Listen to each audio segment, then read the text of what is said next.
Welcome to the last breakfast. Please enjoy the video. You will begin by preparing Colab to run Java, open a new notebook, then install a JDK using apt-get so the runtime can compile and run Java code. Once done, set Java home and update path so JavaC and Java are available. Next, upload your Java files or mount drive for persistent storage and change to that directory.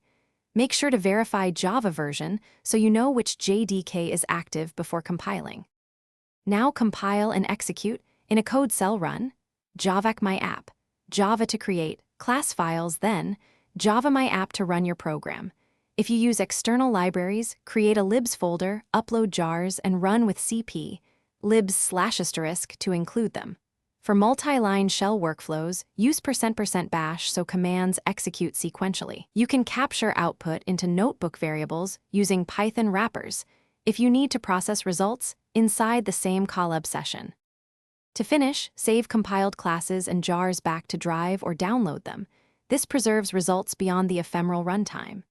If environment changes do not stick, restart the runtime and rerun the setup cells to reinitialize path and Java home.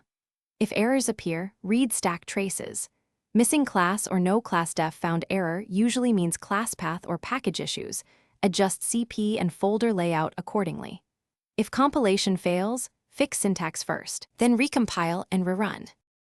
Thanks for watching. If this was helpful, leave a like and consider subscribing. See you next time.